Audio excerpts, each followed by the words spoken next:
Reflexión de hoy.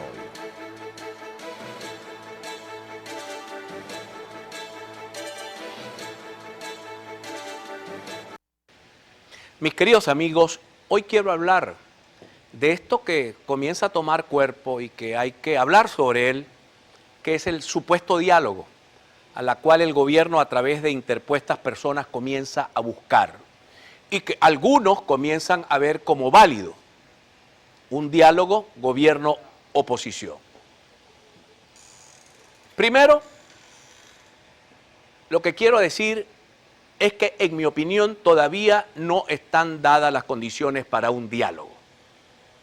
Se necesita mayor presión sobre el gobierno, que el gobierno sepa, se vea atrapado y sin salida para que acepte ir a un diálogo que permita hacer una negociación correcta, justa y con elementos apegados a la Constitución. Porque lo que dicen por ahí algunos amigos míos, no, primero que se vaya el gobierno, el único diálogo es que el gobierno se vaya, tampoco es que le tienes un pie puesto en el cuello a Nicolás Maduro como para que se vaya, eso no es verdad. Pero el 10 de enero, el gobierno de Nicolás Maduro cambia y pierde el reconocimiento de más casi 60 países de la comunidad internacional.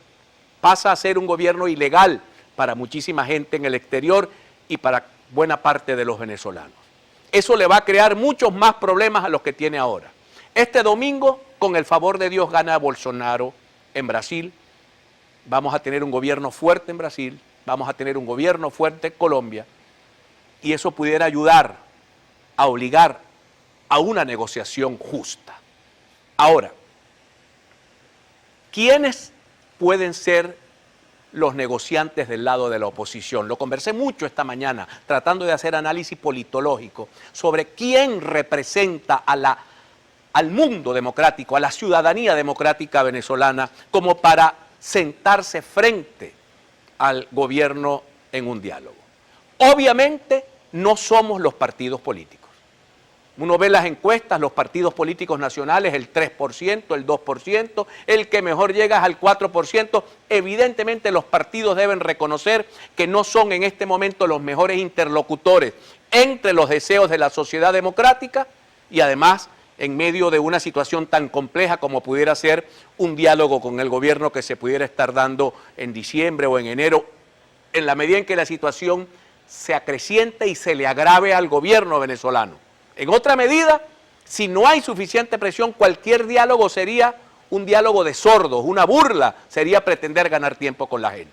Entonces, el marco referencial, en mi opinión, para ese diálogo tendría que ser ya a las claras, en 4 países garantes del diálogo, en mi opinión. Los 2 países, Rusia y China, las 2 grandes potencias dictatoriales que apoyan al gobierno, y los Estados Unidos y Europa, por la comunidad democrática mundial. Y luego, un experto dialogante, un experto en solución de conflictos que represente al país democrático, que se siente en la mesa con el experto dialogante del gobierno. Y detrás, los partidos, que tienen que estar allí, pero también tienen que estar las universidades, también tienen que estar los gremios, también tiene que estar expresada la sociedad civil venezolana, porque, insisto, los partidos democráticos venezolanos están demasiado disminuidos en este momento como para pretender darles a ellos toda la representación del país democrático. Ni siquiera metiendo en el G4 a María Corina Machado o a Soy Venezuela para sumar el G5, ni siquiera así serían suficientemente robustos como para representar a todo un país. Por lo tanto, haría falta tener una mayor representación ciudadana, societaria, junto a los partidos políticos, para que allí se den los acuerdos, para que no se repita la triste experiencia de Santo Domingo. Porque en Santo Domingo hasta los negociantes de la oposición estaban divididos. Hasta los negociantes de la oposición estaban divididos. Por eso se le carga la culpa a Julio Borges, porque finalmente era presidente de la Asamblea Nacional, era quien le tocaba firmar el acuerdo y fue quien se negó. Pero si no está Borges, los otros hubiesen firmado probablemente, algunos de los otros hubiesen firmado el acuerdo. Por lo tanto, no se le puede dar tanto poder. Sobre todo, mis queridos amigos, y lo voy a decir, no hay mucho venezolano que aguante un cheque de 5 millones de dólares. Por lo tanto, no puedes dejar en manos de una persona, o de 2 personas, o de 4 personas, el destino de todo un país.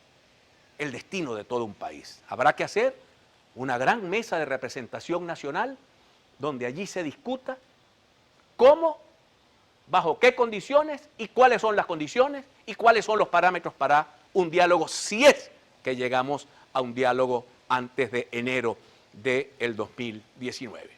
Así pues, quería dar mi opinión al respecto, porque ni creo que deben ser pequeños países los garantes de este complejísimo problema venezolano, ni tampoco creo que solo los partidos políticos representen hoy a la gran masa de venezolanos que queremos vivir en democracia y en libertad. Identificamos y ya regresamos. Ya regresamos. A punto con Juan Carlos Fernández.